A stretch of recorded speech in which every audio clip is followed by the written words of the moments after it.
Hello बच्चों, आप सभी का स्वागत है आपके अपने YouTube channel Aftab study classes में। आज की इस वीडियो में हम लोग बात करने वाले हैं सामाजिक विज्ञान के बारे में। सामाजिक विज्ञान, ठीक है। आपको पता है कि आपके पेपर में 20 नंबर के आते हैं बहुविकल्पीय प्रश्न। ऑब्जेक्टिव क्वेश्चन जो आते हैं आपके पेपर में वो 20 नंबर के आते हैं। तो इस वीडियो में हम लोग बात करेंगे सारे 20 क्वेश्चंस के बारे में कि आपके 20 क्वेश्चन जो भी आएंगे तो मतलब हम लोग यहाँ पर 500 से ज़्यादा बहुविकल्पीय प्रश्नों को पढ़ने वाले हैं और पूरी उम्मीद ये रहेगी कि इसमें से आपके ज़्यादा से ज़्यादा विकल्प आ जाएं।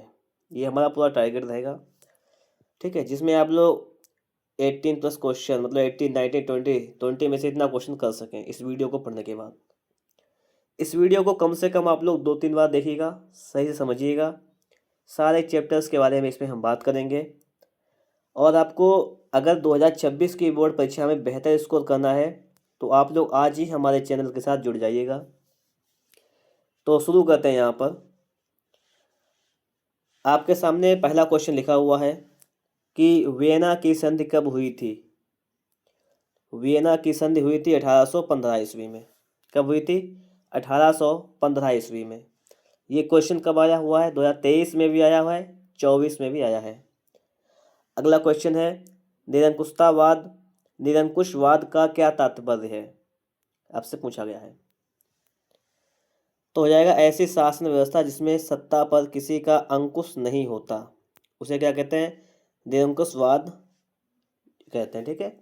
ऐसी शासन व्यवस्था जिसमें सत्ता पर किसी का अंकुश नहीं होता। अगला लिखा हुआ है उदारवाद से क्या तात्पर्य है? उदारवाद तो व्यक्ति को स्वतंत्रता तथा कानून के समझ समानता, इसे क्या कहते हैं? यह होती है उदारवाद। व्यक्ति को स्वतंत्रता तथा कानून के समझ समानता। आगे देखते हैं हम लोग। क्वेश्चन नंबर 4 आपके सामने है। क्वेश्चन नंबर 4 कह रहा है 1789 में फ्रांस में राष्ट्रवाद की प्रथम अभिव्यक्ति का क्या परिणाम हुआ? 1789 में फ्रांस की क्रांति, क्या परिणाम हुआ? इसमें फ्रांस की क्रांति हुई। आपसे क्वेश्चन ये भी करता है कि फ्रांस की क्रांति कब हुई, तो बताएंगे आप लोग 1789 में। तो इसका ऑप्शन नंबर आपका का वाला सही हो जाएगा। अगला है कि राष्ट्रवाद की पहली स्पष्ट अभिव्यक्ति किस क्रांति के साथ हुई? तो ये हो जाएगी आपकी फ्रांसीसी क्रांति के साथ।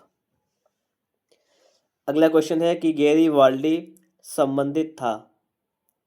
तो गैरीवाल्डी संबंधित था इटली के एकीकरण से। किससे संबंधित था? इटली के एकीकरण से। आप लोग वीडियो में बिल्कुल लास्ट तक बने रहेंगे तो आप लोग एग्जाम में बहुत अच्छा स्कोर करेंगे, ठीक है।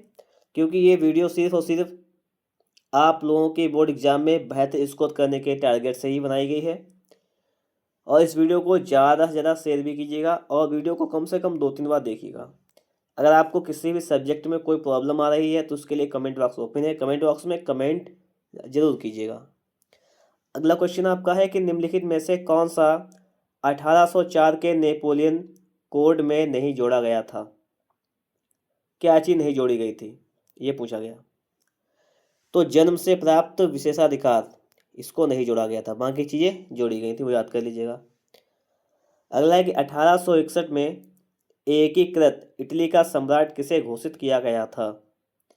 तो ये किया गया था इमैनुअल द्वितीय को। किसे? इमैनुअल द्वितीय। चलिए आगे देखते हैं हम लोग। क्वेश्चन नंबर 9 देखिएगा। क्वेश्चन नंबर 9 कह रहा है जिउसेपे मेत्सिनी का संबंध किससे था? ये आपसे पूछा गया है। तो ये संबंध था इटली के एकीकरण से। फ्रांस की क्रांति का तात्कालिक कारण था, तात्कालिक कारण क्या था? ये आपसे पूछा गया है। तो ये था यहाँ पर स्टेट्स जनरल का अधिवेशन, इसलिए फ्रांस की क्रांति हुई थी, तात्कालिक कारण। महान दार्शनिक वॉल्टेयर ने किस देश की क्रांति को प्रभावित किया था? तो वॉल्टेयर ने प्रभावित किया था फ्रांस की क्रांति को। यंग इटली सोसाइटी का संस्थापक कौन था?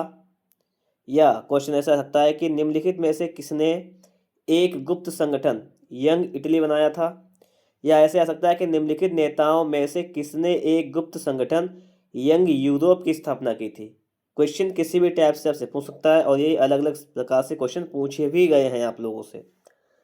तो ये हो जाएगा आपका जियोसेपे मैत्सनी ने। फ्रांस की क्रांति कब प्रारंभ हुई थी? या देखिए कब कितनी बार ये क्वेश्चन आपका आया हुआ है। फ्रांस की क्रांति हुई थी आपकी 1789 में। इसको सही तरीके से याद कर लीजिएगा, 1789। अगला क्वेश्चन देखते हैं हम लोग यहाँ पर। राष्ट्रवाद का प्रारंभ सबसे पहले किस देश में हुआ? ये हुआ था आपका फ्रांस में। किस देश में हुआ? फ्रांस। औद्योगिक क्रांति किस देश में प्रारंभ हुई थी? तो हुई थी ये इंग्लैंड में। औद्योगिक क्रांति कब हुई थी? ये हुई थी 1688 में। कहाँ स्टार्टिंग हुई थी? इंग्लैंड में। चलिए आगे देखते हैं हम लोग। क्वेश्चन नंबर 16 आपके सामने है। नेपोलियन का संबंध किस देश से था? क्या कह रहा है? नेपोलियन का संबंध जो है वो किस देश से था? तो आपको ये बताना है। ये हो जाएगा आपका फ्रांस। अगला है 1848 की फ्रांसीसी राज्य क्रांति के फलस्वरूप, यही तो आपसे कह रहा है, क्या हुआ था? निरंकुश राजतंत्र की स्थापना हुई या सीमित राजतंत्र की स्थापना हुई? तो 1848 की फ्रांसीसी राज्य क्रांति के फलस्वरूप क्या हुआ था? गणतंत्र की स्थापना हुई थी। ये वाला सही हो जाएगा। अगला क्वेश्चन बहुत बार आया हुआ है, इंपॉर्टेंट है। जर्मनी के एकीकरण में मुख्य भूमिका किसकी थी? या जर्मनी के एकीकरण का जनक? तो ये हो जाएगा ऑटो वान बिस्मार्क। इटली का एकीकरण किसके नेतृत्व में किया गया था? तो ये हो जाएगा आपका जिउसेपे गेरिबाल्डी। ये इटली का एकीकरण किया गया था, जिउसेपे गेरिबाल्डी। अगला क्वेश्चन आपका है, फ्रांस में गणतंत्र की घोषणा किस वर्ष हुई? तो ये आपका हो जाएगा 1848 में। अगला है कि नेपोलियन बोनापार्ट की पराजय कब हुई थी? इसकी पराजय हुई थी 1815 में। कब पराजय हुई थी? 1815 में। ठीक है, आगे देखेंगे हम लोग यहाँ पर। ये क्वेश्चन आपका है, निम्नलिखित में से यह कथन किसका है? जब फ्रांस छींकता है तो बाकी यूरोप को सर्दी जुकाम हो जाता है। ये किसने कहा था? ठीक है, ये कहा था मेटरनिख ने। क्या कहा था? कि जब फ्रांस छींकता है तो बाकी यूरोप को सर्दी जुकाम हो जाता है। जिउसेपे मैत्सनी द्वारा स्थापित गुप्त संगठन था, कौन सा था? तो ये था आपका यंग इटली। अगला है, जर्मन संस्कृति में वोक्सजिस्ट का आशय क्या था? तो इसका आशय क्या था आपसे पूछा गया है। ये हो जाएगा राष्ट्र। संसदीय प्रजातंत्र की स्थापना किस देश में सबसे पहले हुई थी? यह हुई थी आपकी इंग्लैंड में। संसदीय प्रजातंत्र की स्थापना इंग्लैंड में सबसे पहले हुई थी। ऑटो वान बिस्मार्क का संबंध किस देश से था? तो ऑटो वान बिस्मार्क का संबंध किस देश से था, ये आपसे पूछा गया है। तो ये आपका देश था जर्मनी। अगला क्वेश्चन आपका है, निम्नलिखित में से 1871 में जर्मनी का प्रथम सम्राट घोषित किया गया किसे? तो ये विलियम प्रथम को किया गया था। अगला क्वेश्चन आपका, 1789 में फ्रांस किस प्रकार का राज्य था? फ्रांस किस प्रकार का राज्य था? तो ये राज्य था असीमित राजतंत्र। कैसा था? असीमित राजतंत्र। ठीक है, सारे क्वेश्चन बहुत ही इंपॉर्टेंट हैं, इनको सही तरीके से समझते हुए चलिएगा। अगला क्वेश्चन हम लोग देखेंगे यहाँ पर। अगला क्वेश्चन कह रहा है आपसे, निम्नलिखित में से कौन सा देश केंद्रीय शक्तियों में सम्मिलित था? हो जाएगा आपका जर्मनी। कौन सा था? जर्मनी था। निम्नलिखित में से किसने 1860 में दक्षिण इटली की तरफ एक्सपीडिशन ऑफ द थाउजेंड्स, 1000 लोगों का अभियान का नेतृत्व किया था? तो किसने किया था, ये आपसे पूछा गया है। ठीक है, तो इसमें आपका क्या हो जाएगा? गैरीबाल्डी। किसने किया था? गैरीबाल्डी ने किया था। क्या? 1000 लोगों का अभियान, इसका नेतृत्व। किस संधि के द्वारा यूनान को एक स्वतंत्र राष्ट्र के रूप में मान्यता मिली? तो ये मिली थी कुस्तुंतनिया की संधि में। ठीक है। निम्नलिखित में से वह कौन है जिसे ब्रिटिश, रूस, प्रशा और ऑस्ट्रिया जैसी महाशक्तियों ने 1815 में पराजय का सामना करना पड़ा? तो वह कौन सा देश है? तो हो जाएगा आपका, तो निम्नलिखित में से वह कौन है, मतलब व्यक्ति की बात कर रहा है जिसे ब्रिटेन, रूस, प्रशा, ऑस्ट्रिया जैसे महाशक्तियों से 1815 में पराजय का सामना करना पड़ा। तो ये था आपका नेपोलियन बोनापार्ट। कौन था? Napoleon Bonaparte. अगर आप लोगों को यहाँ तक वीडियो समझ में आया है, ठीक है, तो इस वीडियो को आप लोग एक बार लाइक कर दीजिएगा।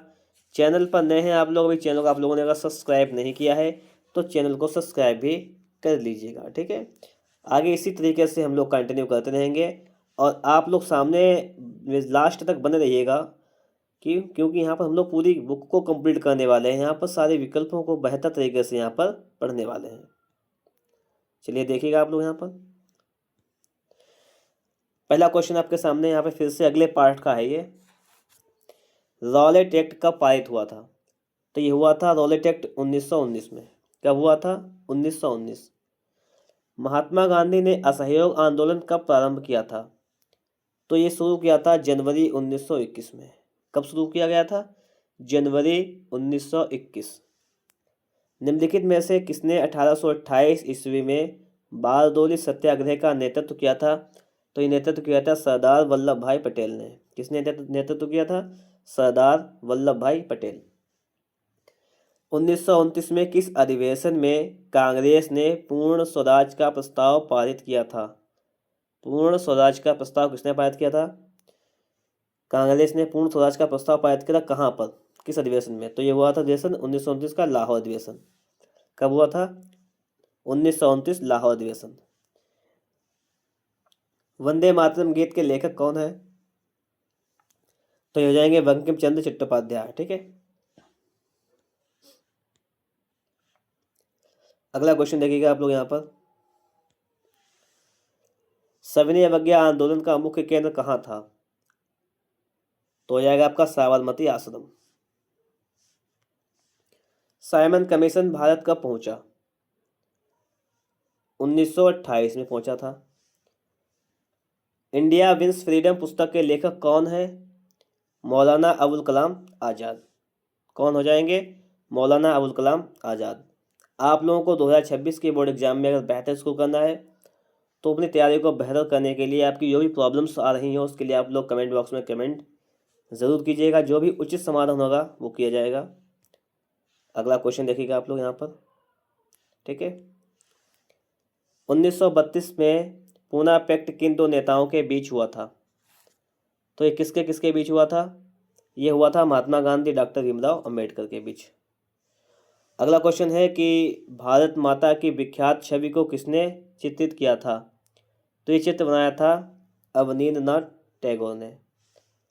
गांधी जी ने नमक सत्याग्रह कहाँ प्रारंभ किया था? नमक सत्याग्रह कहाँ प्रारंभ किया था? तो डांडी में प्रारंभ किया था। भारतीय राष्ट्रीय कांग्रेस की स्थापना कब हुई थी? ये हुई थी 1885 को। महात्मा गांधी दक्षिण अफ्रीका से वापस कब लौटे थे? दक्षिण अफ्रीका से वापस लौटे थे ये 1915 को। कब लौटे थे? 1915। आगे देखेगा, असहयोग आंदोलन का मुख्य कारण क्या था? तो उसका मुख्य कारण था रॉलेट एक्ट। कब आया था? 1919 में। करो या मरो का नारा किसने दिया था? करो या मरो, महात्मा गांधी। सविनय अवज्ञा आंदोलन कब चलाया गया? ये चलाया गया 1930। अगला क्वेश्चन, सविनय अवज्ञा आंदोलन में महात्मा गांधी ने नमक को अत्यधिक महत्व क्यों दिया था? नमक का प्रयोग अमीर गरीब सभी करते थे। यह भोजन का अभिन्न हिस्सा था। नमक तैयार करने पर सरकार का एक अधिकार था। इसमें से सभी, तो ये सभी आपके सही हो जाएंगे। इनमें से सभी लिखा हुआ है कि पेरियार रामास्वामी नायकर कौन थे? ये आपसे पूछा गया है। तो ये एक समाज सुधारक थे। भारत वापस आने पर गांधी जी ने पहला सत्याग्रह कहाँ किया था? यह किया था चंपारण में। कहाँ किया था? चंपारण। आगे देखेंगे हम लोग यहाँ पर, सविनय अवज्ञा आंदोलन की शुरुआत किस महत्वपूर्ण घटना के साथ की गई? तो ये की गई थी नमक कानून तोड़कर। अगला क्वेश्चन, स्वराज मेरा जन्मसिद्ध अधिकार है और मैं इसे लेकर रहूंगा, यह कथन किसका है? यह कथन है आपका बाल गंगाधर तिलक। भारत छोड़ो आंदोलन किसने प्रारंभ किया था? भारत छोड़ो आंदोलन महात्मा गांधी ने। ठीक है। भारत में राष्ट्रपिता कहकर किसको संबोधित किया जाता है? तो आप जानते हैं किसे? महात्मा गांधी को। प्रथम विश्व युद्ध का प्रारंभ कब हुआ था? 1914 में। समापन कब हुआ था? बताएंगे आप 1918 में। 1914 से चला था 1918 तक। अगला क्वेश्चन, हिंद स्वराज पुस्तक के लेखक कौन है? महात्मा गांधी। कई बार पूछा गया है। चौरी चौरा कांड किस वर्ष घटित हुआ था? यह हुआ था 1922 में। कब हुआ था? 1922 में। आगे देखिएगा, जलियांवाला बाग की घटना कब हुई थी? यह हुई थी 13 अप्रैल 1919। कब हुई थी? 13 अप्रैल 1919 में। निम्नलिखित में से कौन सा आंदोलन महात्मा गांधी ने नहीं चलाया? तो कौन सा आंदोलन महात्मा गांधी ने नहीं चलाया? तो हो जाएगा आपका खिलाफत आंदोलन नहीं चलाया था, बाकी चलाए थे। असहयोग भी चलाया था, चंपारण भी, सविनय अवज्ञा आंदोलन भी चलाया था। चौरी चौरा की घटना का क्या परिणाम हुआ? परिणाम पूछा गया है, तो असहयोग आंदोलन वापस ले लिया गया था इसके कारण। ठीक है। वर्नाक्यूलर प्रेस एक्ट कब लागू किया गया? तो ये 1878 को लागू किया गया था। आनंद मठ उपन्यास के लेखक कौन है? बंकिम चंद्र चटर्जी हैं। इसका ऑप्शन नंबर आपका का वाला राइट आंसर हो जाएगा। यहाँ तक की सारी बातें आप लोगों को समझ में आ गई होंगी, क्योंकि ये आपका अगला चैप्टर भी हो चुका है कंप्लीट। ठीक है।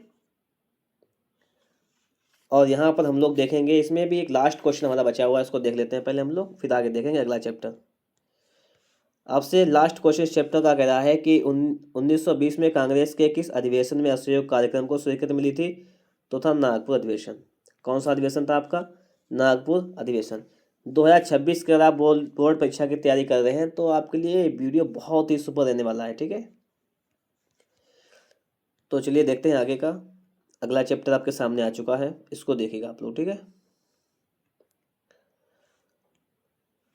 देखिए यहाँ पर आपके सामने क्वेश्चन क्या कह रहा है वो देखो।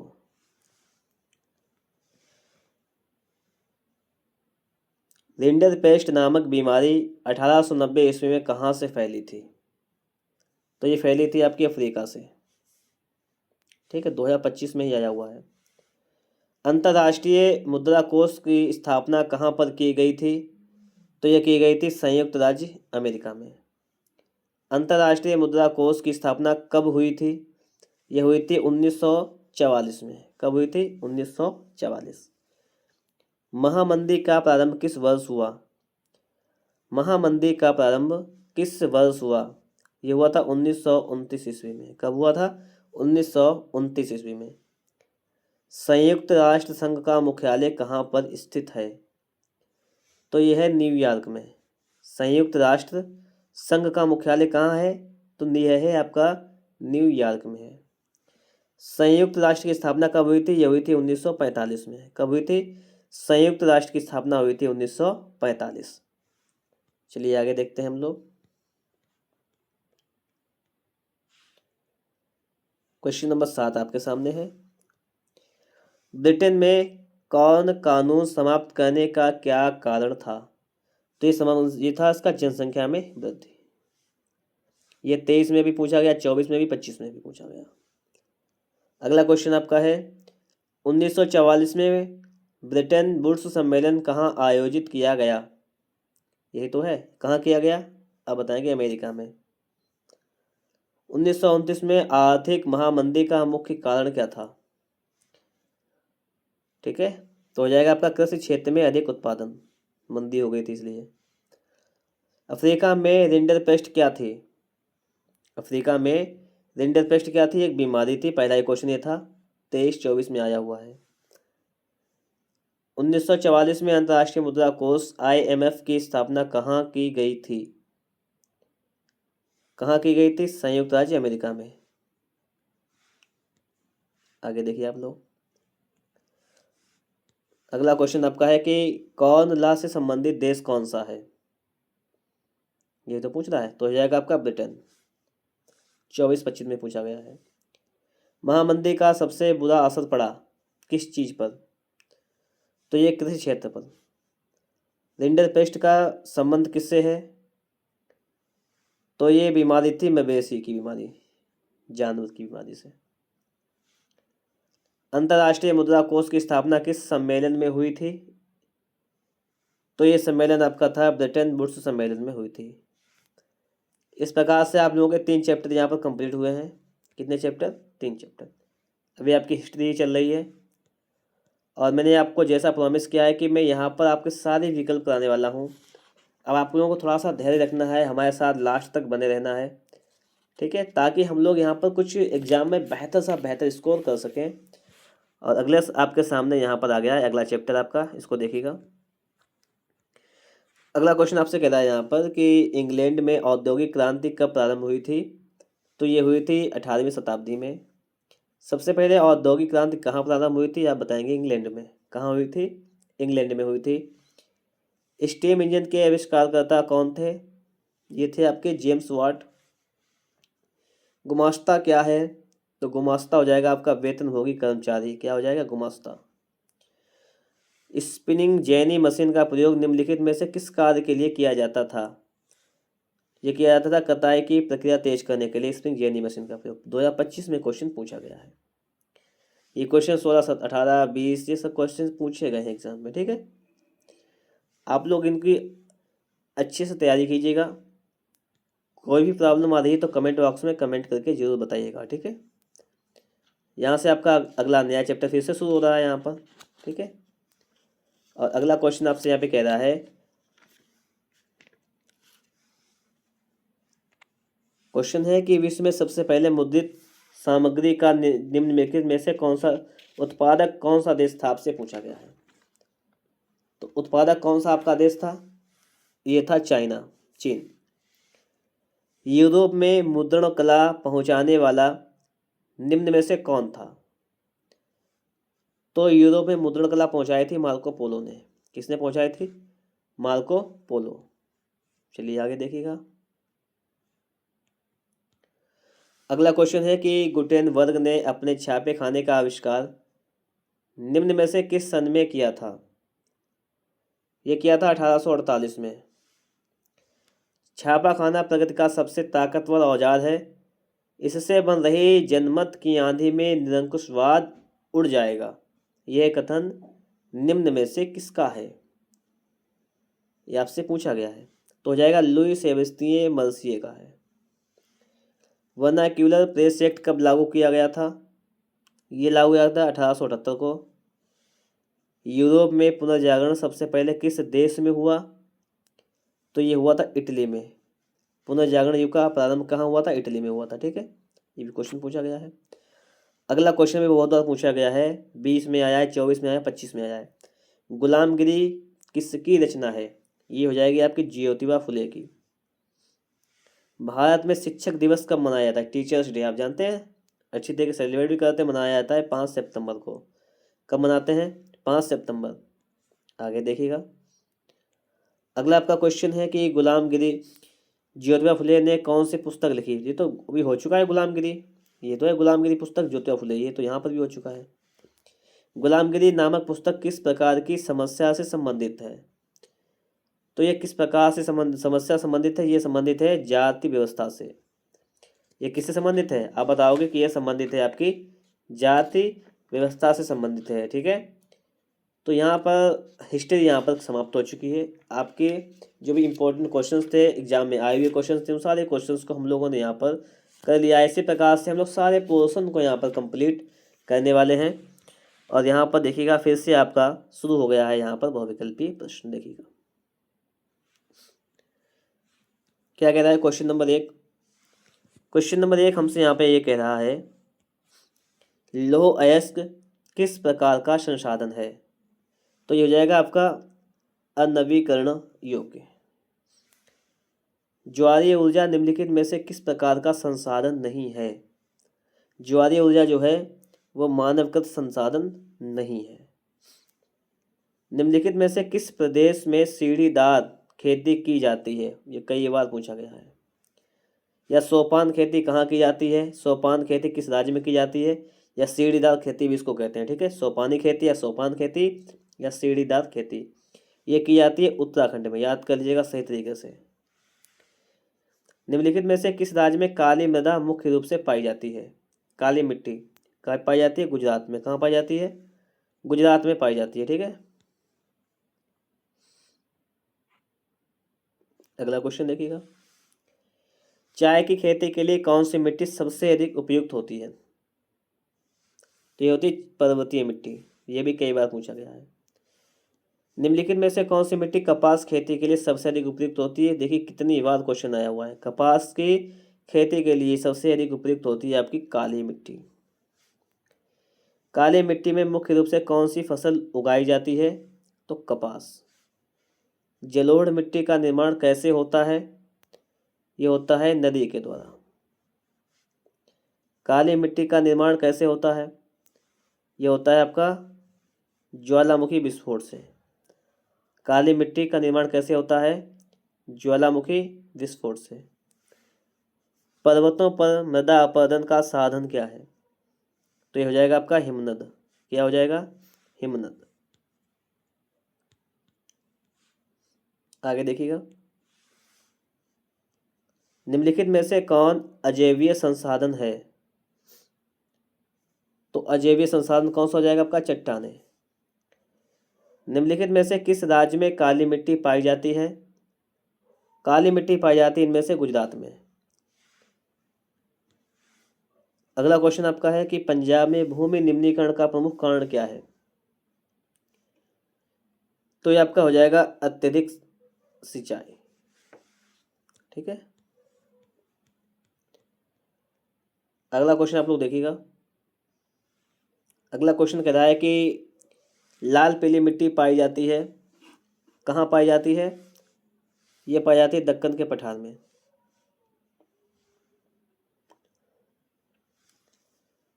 अगला क्वेश्चन आपका है भूमि एक संसाधन है। भूमि कैसा संसाधन है? आप बताएंगे भूमि एक प्राकृतिक संसाधन है। निम्नलिखित में से एक मिट्टी का प्रकार नहीं है। कौन सा प्रकार नहीं है आपसे पूछा गया है?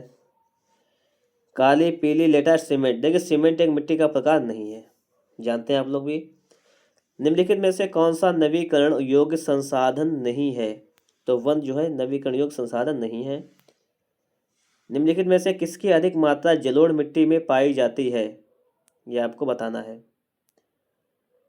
जलोढ़ मिट्टी में किसकी अधिक मात्रा पाई जाती है? पोटाश, चूना, फास्फोरस सभी। तो ये सभी चीज़ों की मात्रा पाई जाती है। ये भी होता है, ये भी होता है, ये भी, तीनों चीज़ें होती हैं। निम्नलिखित में से कौन सा एक संभावित संसाधन है? तो ये हो जाएगा आपका पवन ऊर्जा। निम्नलिखित में से कौन सा संसाधन पुनः चक्रीय है? पुनः चक्रीय हो जाएगा आपका लोहा। क्या हो जाएगा? लोहा। चलिए अगला क्वेश्चन देखिएगा आप लोग।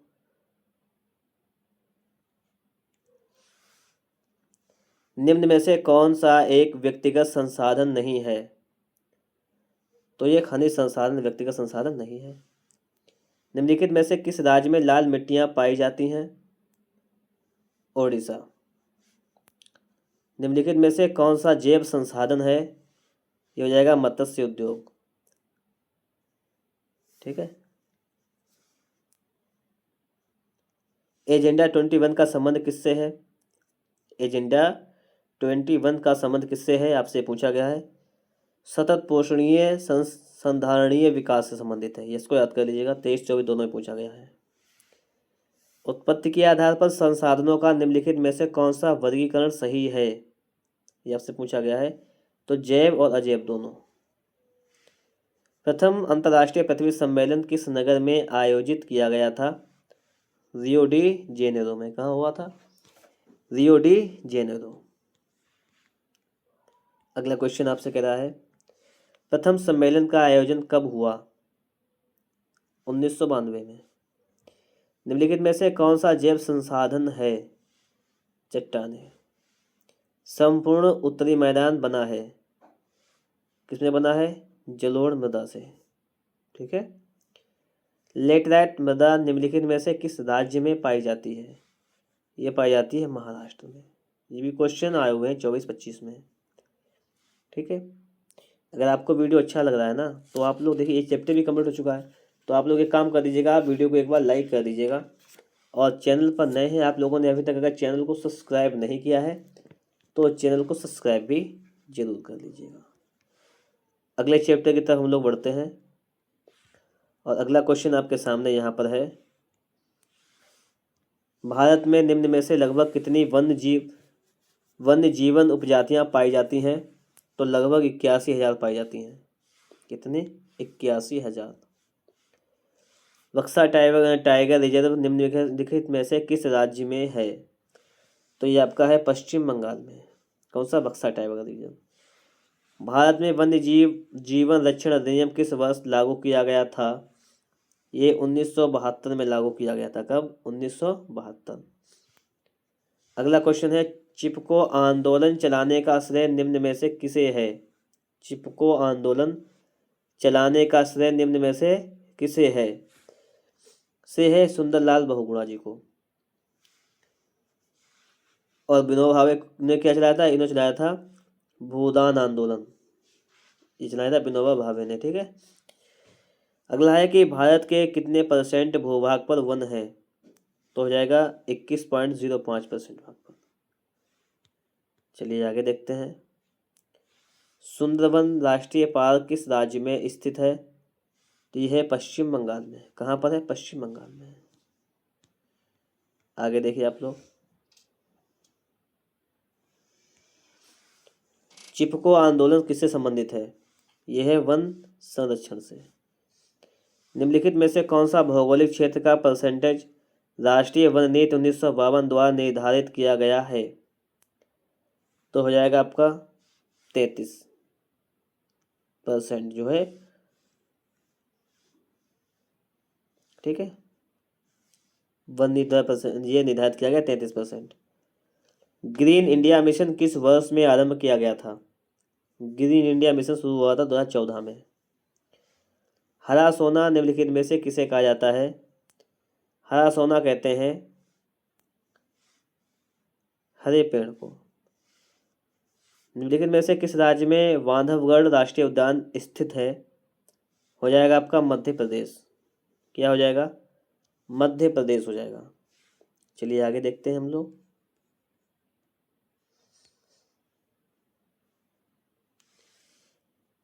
निम्नलिखित में से कौन सा संरक्षण तरीका समुदायों की सीधी भागीदारी नहीं करता है? तो हो जाएगा आपका वन्य जीव पशु विहार या परिसीमन। अगला क्वेश्चन, निम्नलिखित में से कौन वन संसाधनों के सिकुड़ने का कारण नहीं है? तो आपका ये हो जाएगा आरक्षित वनों का विस्तार। 2025 में आया हुआ क्वेश्चन है। ठीक है। प्रोजेक्ट टाइगर परियोजना की शुरुआत कब हुई थी? ये हुई थी 1973 में। ये भी 25 में पूछा गया। भारत में कुल क्षेत्रफल का कितना हिस्सा पर्वतीय है? ये 30% है। निम्नलिखित में से कौन भारत में लुप्त अस्तित्व वर्ग में है? तो ये हो जाएगा आपका चीता। कौन हो जाएगा? चीता। ये भी 2025 में क्वेश्चन आए हुए हैं। ठीक है। चलिए आगे देखते हैं हम लोग यहाँ पर देखिए अगला वैकल्पिक प्रश्न शुरू हो चुके हैं। यहाँ पर आपसे यहाँ पर पहला क्वेश्चन क्या कह रहा है उसको पढ़िएगा, सही से समझिएगा। क्वेश्चन आपसे यहाँ पे कह रहा है, निम्नलिखित में से उत्तर प्रदेश की सबसे बड़ी नदी घाटी परियोजना कौन सी है? आप बताएंगे रिहंद। हीराकुंड बांध किस नदी पर बनाया गया है? ये बनाया गया महानदी पर। नागार्जुन सागर परियोजना किस नदी पर स्थित है? यह है कृष्णा नदी पर है नागार्जुन। ठीक है, कृष्णा नदी। किस नदी पर टिहरी बांध परियोजना स्थित है? तो ये हो जाएगी आपकी भागीरथी नदी पर टिहरी बांध। अगला है कि रिहंद बांध परियोजना किस राज्य में स्थित है? रिहंद है उत्तर प्रदेश में। भाखड़ा नागल बांध किस नदी पर स्थित है? यह है सतलुज नदी पर। किस पर है? सतलज नदी पर है। आगे देखिएगा, हीराकुंड बांध किस राज्य में स्थित है? हीराकुंड बांध ओडिशा में स्थित है। सलाल बांध किस नदी पर स्थित है? सलाल बांध है चिनाव नदी पर। बांधों को भी कहा जाता है, क्या कहा जाता है? इसको कहते हैं बहुउद्देशीय परियोजनाएं। क्या कहते हैं? बहुउद्देशीय परियोजनाएं। जलमंडल का कितना परसेंट भाग समुद्री जल के रूप में उपलब्ध है?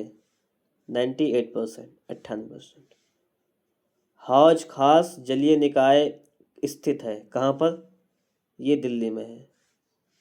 सरदार सरोवर बांध किस नदी पर बना है? नर्मदा नदी पर। कहाँ पे बना है? नर्मदा नदी पर। देखिए आपको ये विकल्प दे रखे हैं, कब कब चीज़ें पूछी गई हैं, सारी चीज़ें आपको यहाँ पर दी गई हैं। और इस वीडियो में हम लोग सारी चीज़ों को यहाँ पर कवर भी कर रहे हैं। ठीक है, तो आप लोग वीडियो को अगर लाइक नहीं किए हैं अब तो एक लाइक बनता है, वीडियो को लाइक कर दीजिएगा और एक अच्छा सा कमेंट बॉक्स में कमेंट भी कर दीजिएगा, जिससे हमें थोड़ा सा मोटिवेशन मिलता रहे और आपके लिए वीडियो लगातार बनती भी रहे।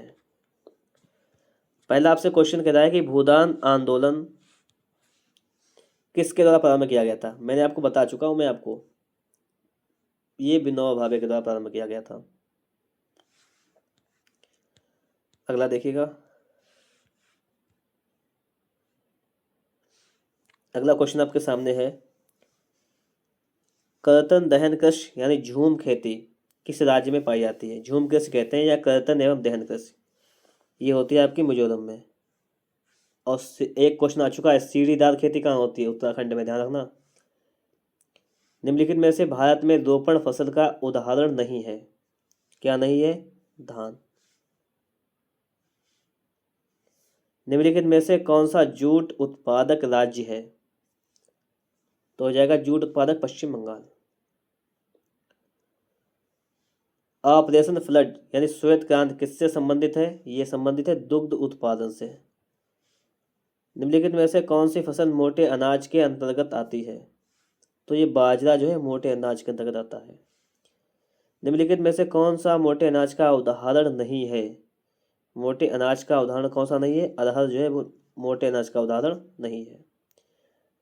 हरित क्रांति किससे संबंधित है? ये संबंधित है कृषि के उत्पादन से। हरित क्रांति संबंधित है कृषि के उत्पादन से। ठीक है, क्वेश्चन नंबर 9 देखेंगे हम लोग यहाँ पर। निम्नलिखित में से कौन सी रबी की फसल है? रबी की फसल गेहूं। निम्नलिखित में से कौन सी खरीफ की फसल है? खरीफ की फसल आपकी कौन कौन सी हो जाएगी? धान हो जाएगी खरीफ की फसल, कपास हो जाएगी खरीफ की फसल, तो ये दोनों हो जाएगा। ठीक है, इनमें से रबी की फसल कौन सी है? मोटे अनाज, ये रबी की फसल हो जाएगी। निम्नलिखित में से कौन सी एक रेशेदार फसल है? रेशेदार फसल आपकी है जूट। क्या है? जूट। निम्नलिखित में से कौन सी फसल मोटे अनाज के अंतर्गत सम्मिलित की जाती है? यह हो जाएगा आपका ज्वार। क्या हो जाएगा यहाँ पर? ज्वार। अगला क्वेश्चन है कि निम्न में से कौन सी रोपण फसल है? गन्ना। निम्न में से कौन सी रेशेदार फसल है? कपास, जूट, प्राकृतिक रेशम या सभी? तो ये सभी हो जाएंगी। कपास भी है, जूट भी है, प्राकृतिक रेशम भी है। क्वेश्चन नंबर 16 देखेंगे हम लोग यहाँ पर। निम्नलिखित में से किस राज्य में सबसे अधिक परसेंटेज कृषि भूमि पर खेती होती है? सबसे अधिक ये होती है पंजाब। निम्नलिखित में से कौन सी एक फलीदार फसल है? फलीदार फसल होती है दालें, फली के अंदर होती हैं। अगला क्वेश्चन आपका है, निम्नलिखित में से कौन सी फसल मुख्य रूप से जायद का उदाहरण है? तरबूज, खरबूजा सब जायद के उदाहरण होते हैं। रबी की फसलों को बोने का समय क्या होता है?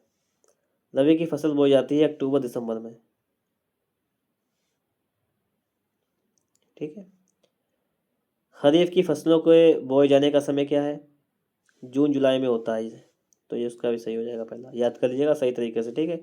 पूछा गया क्वेश्चन है, इंपॉर्टेंट क्वेश्चन है। निम्न में से कौन सी रोपण कृषि की फसल है? रोपण कृषि है आपका यहाँ पर ऑप्शन में कहवा के हिसाब से, ठीक है। तो इस प्रकार से आपका ये चैप्टर भी कंप्लीट हो गया है, ठीक है। और हमारा आज का टारगेट क्या है कि हम लोग आज जो है 500 से ज़्यादा क्वेश्चंस को यहाँ पर सॉल्व करने वाले हैं। ये तो हमारा टारगेट है, ताकि हम लोग एग्जाम में कुछ बेहतर स्कोर कर सकें। चलिए हम चलेंगे नेक्स्ट चैप्टर की तरफ, और अगला चैप्टर आपके सामने यहाँ पर आ चुका है। अगला क्वेश्चन कहता है कि निम्नलिखित में से कौन सा खनिज अपक्षयित पदार्थ के अवशिष्ट भार को त्यागता हुआ चट्टानों के अपघटन से बनता है? तो ये बनता है आपका बॉक्साइट। क्या बनता है? बॉक्साइट।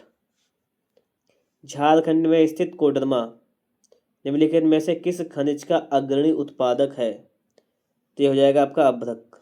किसका हो जाएगा? अभ्रक का। निम्नलिखित चट्टानों में से किस चट्टान के स्तरों में खनिजों का निक्षेपण और संचयन होता है? तो ये होता है तलहटी चट्टानों में, ठीक है। अगला देखेंगे, मोनाजाइट रेत में निम्नलिखित में से कौन सा खनिज पाया जाता है? ये हो जाएगा आपका थोरियम, ये पाया जाता है। 23-24 में पूछा गया क्वेश्चन है। अगला क्वेश्चन कई बार पूछा गया है, निम्न में से कौन धात्विक खनिज नहीं है? धात्विक खनिज नहीं है, तो अभ्रक धात्विक खनिज नहीं है। निम्नलिखित में से कौन ऊर्जा खनिज है? ऊर्जा खनिज आपका प्राकृतिक गैस। रानीगंज कोयले की खान कहाँ स्थित है? यह है आपका पश्चिम बंगाल में। मुंबई हाई का संबंध किससे है? यह संबंधी है के नाम खनिज तेल से संबंधित है, मुंबई हाई, ठीक है। अगला क्वेश्चन है, भारत में अभ्रक उत्पादन में किस राज्य का प्रथम स्थान है? तो ये स्थान है झारखंड का। किसका स्थान है? झारखंड का। भारत में कोयला उत्पादन में प्रथम स्थान किसका है? ये स्थान है आपका झारखंड, ठीक है। अभ्रक में भी किसका स्थान है? झारखंड का। कोयला उत्पादन में पहला स्थान कौन सा है आपका? झारखंड का स्थान है। 11वां क्वेश्चन देखेंगे हम लोग यहाँ पर। देखिए कई बार क्वेश्चन आए हुए भी हैं ये। निम्नलिखित में से कौन सा ऊर्जा संसाधन नहीं है? तो क्या नहीं है? मैग्नीज। निम्नलिखित में से कौन सा गैर परंपरागत ऊर्जा का स्रोत है? तो आपका ये हो जाएगा सौर ऊर्जा। अगला है, भारत में पवन ऊर्जा का विशाल केंद्र कहाँ स्थित है? हो जाएगा आपका तमिलनाडु में। झरिया प्रसिद्ध है, ये काहे के लिए है? ये कोयला के लिए प्रसिद्ध है। निम्नलिखित में से कौन सा ऊर्जा खनिज नहीं है? तो ये हो जाएगा आपका लौह अयस्क नहीं है। रानीगंज प्रसिद्ध है, काहे के लिए प्रसिद्ध है? कोयले के लिए। निम्न में से गैर परंपरागत ऊर्जा का साधन है, क्या हो जाएगा आपका साधन? ये हो जाएगा आपका सौर ऊर्जा, ठीक है। सारे क्वेश्चन आपके एग्जाम में आए हुए हैं, इसलिए आप लोग वीडियो को बिल्कुल लास्ट तक जरूर देख लेना। आपका 20 फरवरी को आपका एग्ज़ाम भी है, आप ये सारी बातें जानते हैं, इसलिए मेहनत से पढ़िएगा, ठीक है। आगे देखेंगे हम लोग, इन क्वेश्चंस को भी देखिएगा। ये वाले क्वेश्चन हो गए पूरे, तो ये तो क्वेश्चन हो चुके ना यहाँ तक, तो आगे देखो ये वाला। ये भी देखिए कितनी बार क्वेश्चन आए हुए हैं, यही तो है आपके लिए बिल्कुल बेस्ट चीज़ है यहाँ पर। सोहन अपने पशुओं के गोबर से ऊर्जा प्राप्त करने हेतु बायोगैस प्लांट लगाता है। ऊर्जा प्राप्ति का यह तरीका कौन सा है? ये आपसे पूछा गया है, तो ये तरीका हो जाएगा आपका परंपरागत। निम्नलिखित में से कौन सा धात्विक खनिज है? धात्विक खनिज तांबा। मैग्नीज किसके लिए आवश्यक है? हो जाएगा लौह इस्पात उद्योग के लिए। एंथ्रेसाइट का संबंध किस खनिज से है? यह है आपका कोयला से, एंथ्रेसाइट। निम्नलिखित में से कौन सा आधारभूत खनिज है? लौह अयस्क। निम्नलिखित में से कौन सा ऊर्जा का परंपरागत स्रोत है? यह हो जाएगा कोयला। कोरबा प्रसिद्ध है, कोलवा काय के लिए प्रसिद्ध है? कोयले के लिए। कोलवा काय के लिए प्रसिद्ध है? आपका कोयले के लिए प्रसिद्ध है। आगे देखो आप लोग, हेमेटाइट का संबंध किससे है? तो हेमेटाइट का संबंध है लौह अयस्क से। निम्नलिखित में से इस्पात बनाने में किस खनिज का प्रयोग किया जाता है? मैग्नीज का। ठीक है, क्या हो जाएगा? मैग्नीज। निम्नलिखित में से कौन सा खनिज धात्विक है? कौन सा खनिज धात्विक है? तो लौह अयस्क। निम्नलिखित में से कौन सा संसाधन ऊर्जा का गैर परंपरागत स्रोत है? ये हो जाएगा पवन ऊर्जा। निम्नलिखित में से कौन सा राज्य बॉक्साइट का प्रमुख उत्पादक है? बिहार। निम्नलिखित में से कौन सा धात्विक खनिज है? धात्विक खनिज है मैग्नीज। निम्नलिखित में से कौन सा परंपरागत संसाधन है? परंपरागत, ये हो जाएगा आपका प्राकृतिक गैस।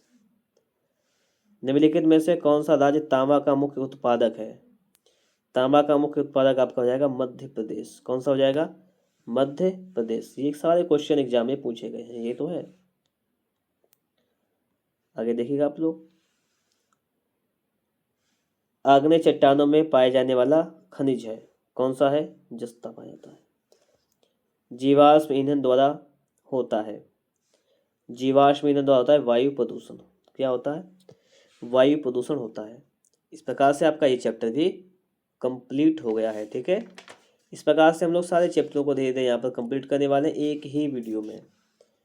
और अगला चैप्टर भी आपके सामने आ चुका है, इसमें बहुविकल्पीय प्रश्न आपके सामने हैं, इनको हम सॉल्व कर लेंगे फटाफट से।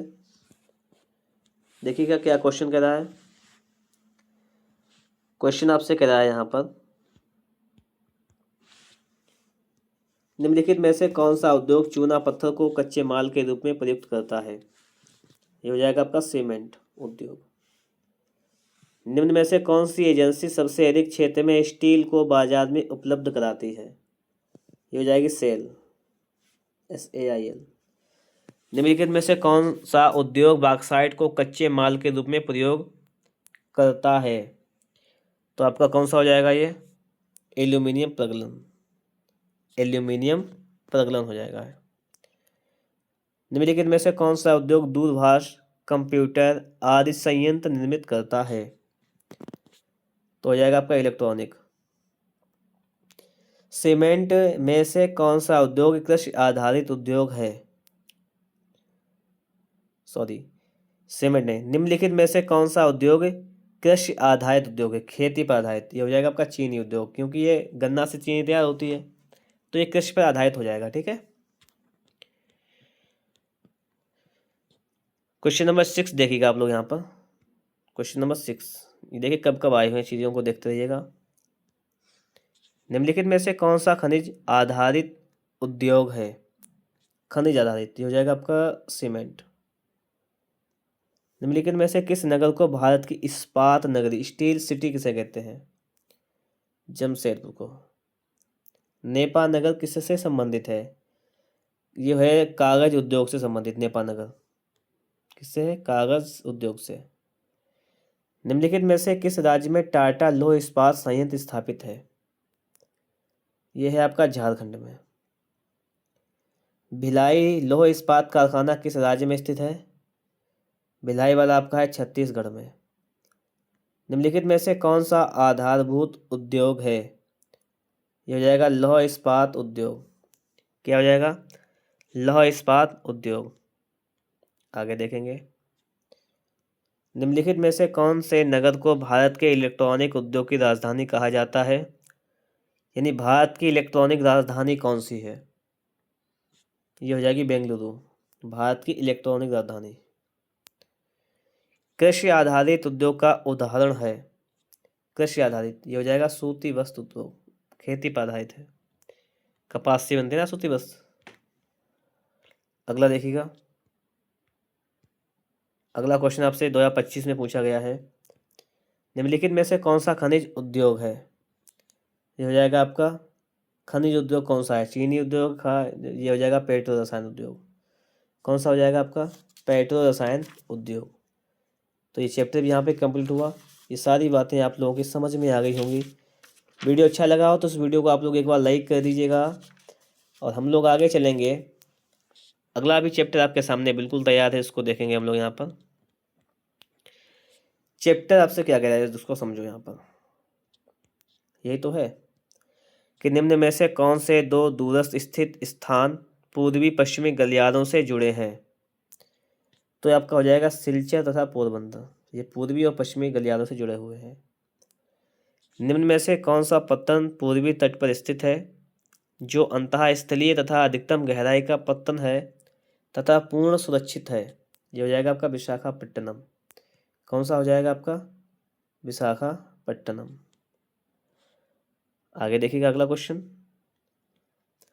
अगला क्वेश्चन कह रहा है कि निम्न में से कौन सा साधन भारत में परिवहन का प्रमुख साधन है। तो भारत में परिवहन का प्रमुख साधन है रेल परिवहन। सबसे लंबा राष्ट्रीय मार्ग कौन सा है? हो जाएगा हल्दिया से प्रयागराज। निम्नलिखित में से संचार का माध्यम कौन सा है? दूरदर्शन। भारत निर्यात व्यापार की वस्तु है कौन सी? चाय। निम्नलिखित में से भारत किसका आयात करता है? तो ये पेट्रोलियम खनिज तेल का आयात करता है। भारत प्रमुख निर्यातक है तो ये जूट निर्मित वस्तुओं का निर्यातक है। भारत के निम्नलिखित में से कौन सी आयातित वस्तु है? कौन सी चीज़ को मंगाते हैं? तो हो जाएगा खाद्य तेल। क्या हो जाएगा? खाद्य तेल को मंगाते हैं। देखिए सारे क्वेश्चन कब कब आए हुए हैं, सारी डिटेल आपको यहाँ पे दे रखी है। इसी हिसाब से हम लोग चलेंगे आगे। क्वेश्चन नंबर 10 पे देखिएगा आप लोग। निम्नलिखित में से कौन सी भारत की निर्यातक वस्तु है? यहाँ से क्या चीज़ हम भेजते हैं दूसरे देशों में? तो हो जाएगा आपका चमड़ा। चमड़ा से निर्मित वस्तुएं भेजते हैं। निम्नलिखित में से किस वस्तु का निर्यातक भारत नहीं है? क्या चीज़ नहीं भेजता है?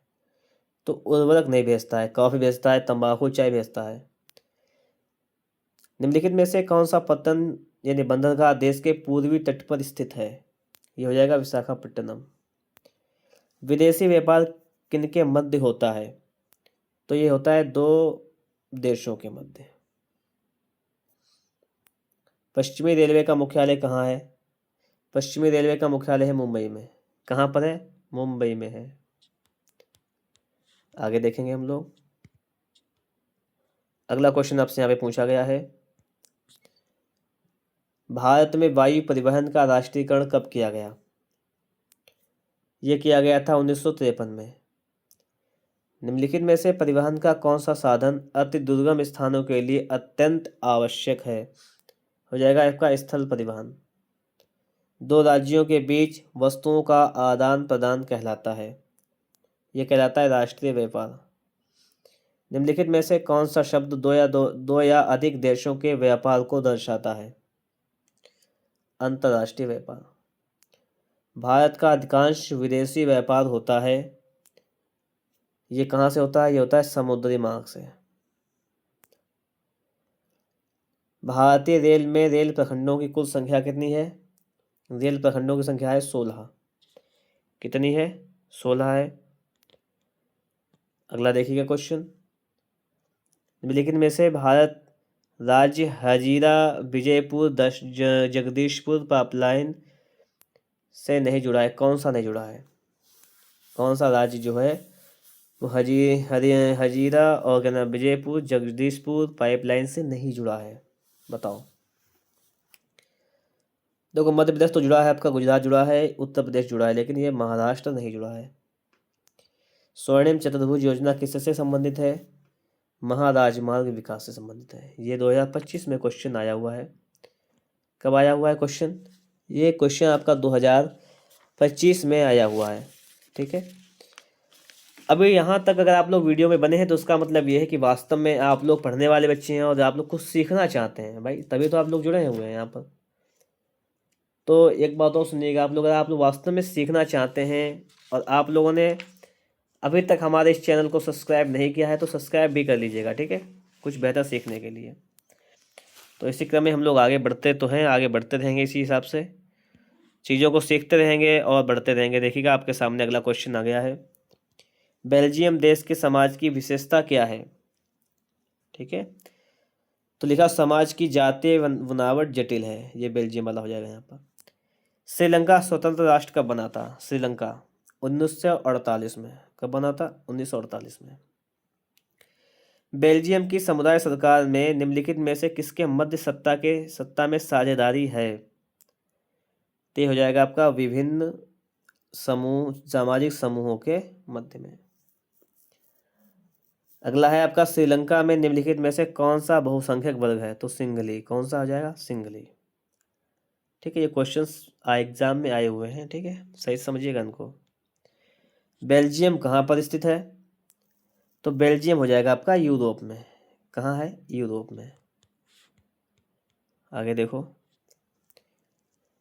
विभिन्न स्तरों पर सत्ता का बंटवारा कहलाता है संघीय सरकार।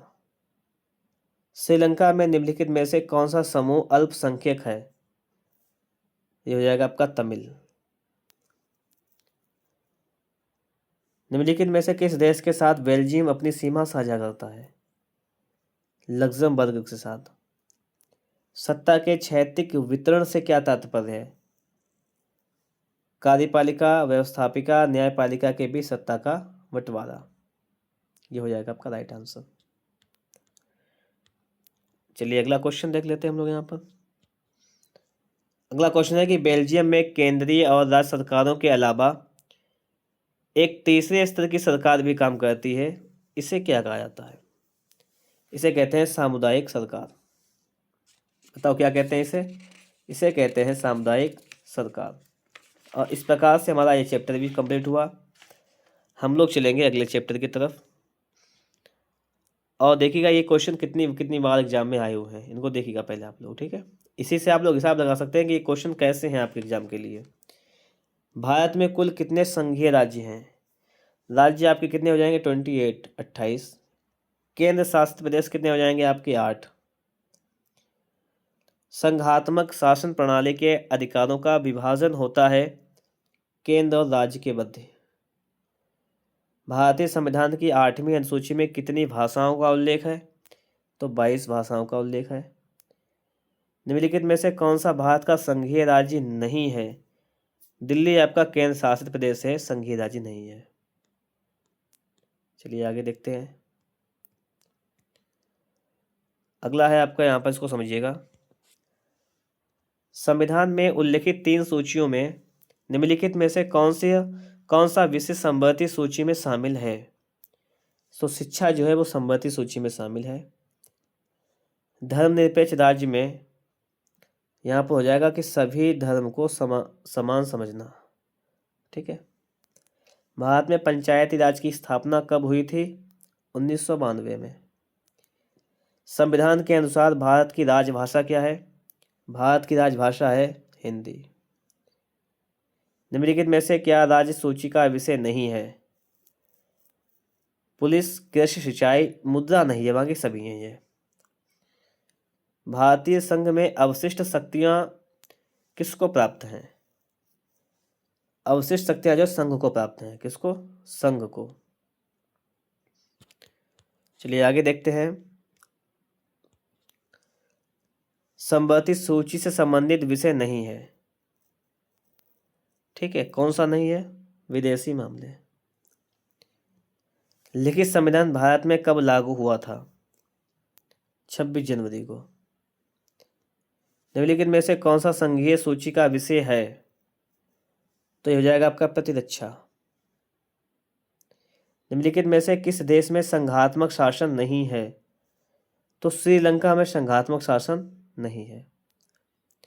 निम्नलिखित में से कौन सा राज्य सूची का विषय है? राज्य सूची का विषय आपसे पूछा गया कौन सा है, तो व्यापार हो जाएगा राज्य सूची का विषय। निम्नलिखित में से कौन से संघात्मक शासन की विशेषता नहीं है? तो शक्तियों का केंद्रीकरण जो है वो संघात्मक शासन की व्यवस्था नहीं है। आपको ये देखना है ये क्वेश्चन कितनी बार एग्जाम में आए हुए हैं, ये भी देखना है, ठीक है।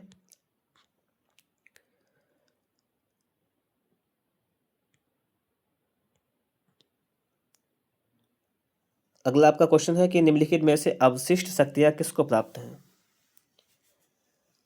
राज्य, संघ, काखा, इनमें से कोई नहीं। ये आपसे पूछा गया है, ये तो आपसे पूछा गया है, और ऐसा एक क्वेश्चन एक ऊपर आ चुका है। देखो क्वेश्चन नंबर 11 आपसे आ चुका है। 11 नंबर क्वेश्चन क्या है, भारतीय संघ में अवशिष्ट शक्तियां किसको प्राप्त हैं? तो ये क्या, इसका क्या आपने लगाया था, ध्यान करो, संघ लगाया था। ऐसे ही आपसे क्वेश्चन नंबर 18 आया है, भारत में अवशिष्ट शक्तियां किसको प्राप्त है? तो संघ को प्राप्त है। भारत में सबसे अधिक बोली जाने वाली भाषा कौन सी है? सबसे अधिक बोली जाने वाली भाषा आपकी कौन सी है, आपसे पूछा गया है, हिंदी हो जाएगी। भारत में संविधान की 8वीं अनुसूची में कुल कितनी भाषाएं हैं? आप बताएंगे 22। भारत में संघीय व्यवस्था है क्योंकि यहाँ शक्तियों का विकेंद्रीकरण है। ठीक है, अगला देखो आप, निम्नलिखित में से कौन सा संघ सूची का विषय है? संघ सूची का विषय कौन सा है? तो हो जाएगा आपका विदेशी कार्य। भारतीय संविधान में भाषाओं को किस अनुसूची में रखा गया है? तो 8वीं अनुसूची में रखा गया है। ठीक है,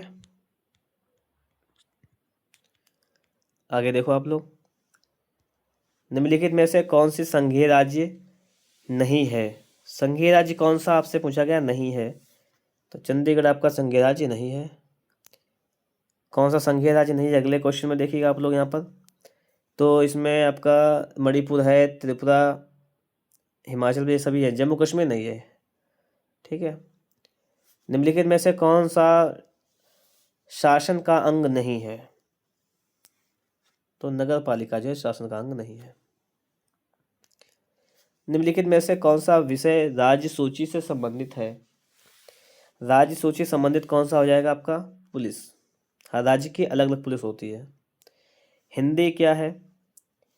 हिंदी आपकी है राष्ट्रभाषा। ठीक है, हिंदी क्या हो जाएगी आपकी? राष्ट्रभाषा। संसदीय प्रजातंत्र की स्थापना किस देश में सर्वप्रथम हुई थी, यानी सबसे पहले हुई थी? तो यह हुई थी आपकी इंग्लैंड में। कहाँ हुई थी? इंग्लैंड। ये बातें भी आपके समझ में आ गई होंगी यहाँ तक। सारी चीज़ों को हम लोग सही तरीके से समझते हुए पढ़ते हुए आगे बढ़ रहे हैं। ठीक है, अगर आपको वीडियो पसंद आ रहा है तो वास्तव में आप लोग एक बार लाइक कर दीजिएगा। हम लोग देखते हैं आगे के क्वेश्चंस को कि आगे क्या क्वेश्चन आपसे क्या कह रहा है, इसको देखिएगा आप लोग। आपसे यहाँ पे कह रहा है क्वेश्चन कि भारतीय आरक्षण अधिनियम 2023 में 33% आरक्षण महिलाओं को निम्नलिखित में से किस संस्था को दिया गया है? ये तो कह रहा है 33% आरक्षण, लोकसभा, विधानसभा, दिल्ली विधानसभा, ये सभी हो जाएगा यहाँ पर। सांप्रदायिकता की समस्या कब प्रारंभ होती है? ये आपसे पूछा गया है। धर्म को राष्ट्र का आधार मान लिया जाए और किसी धर्म को राजनीति से जोड़ दिया जाए, तो ये दोनों हो जाएगा यहाँ पर घ नंबर। भारत में स्थानीय निकायों में महिलाओं को निम्न में से कितने % आरक्षण दिया गया है? तो ये 33% आरक्षण दिया गया है। महात्मा गांधी का विचार क्या था? धर्म को कभी भी राजनीति से अलग नहीं किया जा सकता है, ये इनका मत था। अगला क्वेश्चन देखेंगे आप लोग, देखो कितनी बार क्वेश्चन आए हुए हैं। नारी शक्ति वंदन अधिनियम यानी महिला आरक्षण अधिनियम भारतीय संसद में कब पारित किया गया? तो ये पारित किया गया 2023 में। महिला आरक्षण अधिनियम 2023 द्वारा लोकसभा तथा राज्य विधानसभाओं में महिलाओं के लिए कितने % सीटों का आरक्षण किया जाएगा? तो आपको पता होना चाहिए, ये हम लोग पढ़ चुके हैं भी एक बार, 33%। भारत के संविधान में महिलाओं के लिए आरक्षण की व्यवस्था है। आरक्षण की व्यवस्था कहाँ पर है? पंचायती राज संस्थानों में। भारत में मताधिकार की आयु क्या है? पता है आप सभी लोग, अगर 18 साल के हो गए तो आप लोग वोट कर सकते हैं। यदि हम लैंगिक भेदभाव की बात करते हैं तो उसका अर्थ क्या होता है? तो हो जाएगा समाज में स्त्री और पुरुष की असमान भूमिका। संविधान के माध्यम से महिलाओं का प्रतिनिधित्व सुनिश्चित किया गया है। कहाँ पर किया गया है? स्थानीय निकायों में। क्या हो जाएगा? स्थानीय निकायों में। आगे देखो क्वेश्चन नंबर 11। क्वेश्चन नंबर है कि भारतीय संविधान के बारे में कौन सा कथन गलत है। मतलब 3 कथन सही है, 1 गलत है। यह एक धर्म को राजकीय धर्म बताता है, ये गलत बात है, बाकी सभी सही है। ये भी सही है कि यह धर्म के आधार पर भेदभाव नहीं की मनाही करता है, सही बात है। सभी लोगों की किसी भी धर्म का पालन करने की आज़ादी देता है, बिल्कुल सही है। किसी धार्मिक समुदाय में सभी नागरिकों को बराबरी का अधिकार देता है, ये भी सही है। निम्नलिखित में से किस संविधान की दृष्टि से कौन सा कथन सही है। भारत में संविधान की दृष्टि से कौन सा कथन सही है। धर्म के आधार पर भेदभाव का अभाव, ये कथन आपका सही हो जाएगा। तो इस प्रकार से आपका ये चैप्टर भी कंप्लीट हो चुका है, ठीक है। और इसके बाद हम लोग चलेंगे अगले टॉपिक की तरफ। और अगला क्वेश्चन आपके सामने यहाँ पर है, सही समझिएगा इसको। राजनीतिक दल निम्न में से किस कार्य में निर्णायक भूमिका निभाते हैं। ये हो जाएगा आपका कानून निर्माण में। किसमें? कानून निर्माण में। आगे देखो क्वेश्चन कह रहा है कि निम्न में से कौन सी राष्ट्रीय राजनीतिक पार्टी नहीं है। राष्ट्रीय कौन सी नहीं है, तो ये समाजवादी पार्टी जो राष्ट्रीय राजनीतिक पार्टी नहीं है। भारत में चुनाव संबंधी कार्यों का संचालन निम्नलिखित में से किस संस्था का, कौन सी संस्था करती है। तो चुनाव आयोग करता है। बहुजन समाज पार्टी के संस्थापक कौन थे। ये थे कांशीराम, ठीक है। इसमें कौन अध्यक्ष है? मायावती जी हैं, ठीक है। भारतीय जनता पार्टी का मुख्य प्रेरक सिद्धांत क्या है। क्रांतिकारी लोकतंत्र। निम्नलिखित में से किस व्यवस्था के लिए राजनीतिक दल आवश्यक शर्त है। तो ये लोकतंत्र के लिए। उत्तर प्रदेश में प्रमुख विपक्षी दल कौन सा है। देखिए भाजपा की सरकार है और समाजवादी पार्टी विपक्ष में है। देखिए आगे 8 नंबर क्वेश्चन करा है, राजनीतिक दलों के सामने कौन सी चुनौतियां हैं। आंतरिक लोकतंत्र का ना होना, परिवारवाद, धन और अपराधी तत्वों का प्रभाव, ये सभी हो जाएगा। भारतीय कम्युनिस्ट पार्टी मार्क्सवादी की विचारधारा क्या है। मार्क्स लेनिन में विश्वास, ये हो जाएगा। एक दलीय व्यवस्था बढ़ावा देती है। किसको बढ़ावा देती है? कुलीन तंत्र को। भारत में कितने राष्ट्रीय राजनीतिक दल हैं। ये हो जाएंगे आपके 6। 2025 के ये क्वेश्चन है ये। जनसंघ की स्थापना कब हुई थी। ये हुई थी 1951 में। कब हुई थी? 1951। अगला देखो, निम्नलिखित में से कौन सा राजनीतिक दल सांस्कृतिक राष्ट्रवाद की अवधारणा का समर्थन करता है। तो हो जाएगा आपका बीजेपी, जिसे भारतीय जनता पार्टी कहते हैं। निम्नलिखित में से कौन से राजनीतिक दल के प्रमुख हिस्से हैं। नेता, सक्रिय सदस्य, अनुयायी, ये सभी हैं, ठीक है। भारत में मताधिकार की आयु क्या है। ये क्वेश्चन फिर से रिपीट हुआ है। 18 वर्ष। बहुजन समाज पार्टी है। बहुजन समाज पार्टी जो है वो क्षेत्रीय दल, राष्ट्रीय दल, अल्पसंख्यक का दल, महिलाओं की पार्टी, ठीक है। तो ये क्या हो जाएगा आपका? बहुजन समाज पार्टी हो जाएगा आपका राष्ट्रीय दल, ठीक है। इस प्रकार से आपका ये चैप्टर भी कंप्लीट हो गया है। और अगला चैप्टर जो है वो आपके सामने यहाँ पर आ चुका है। अगला चैप्टर क्या कह रहा है उसको समझिएगा। अगला चैप्टर कह रहा है आपसे यहाँ पर,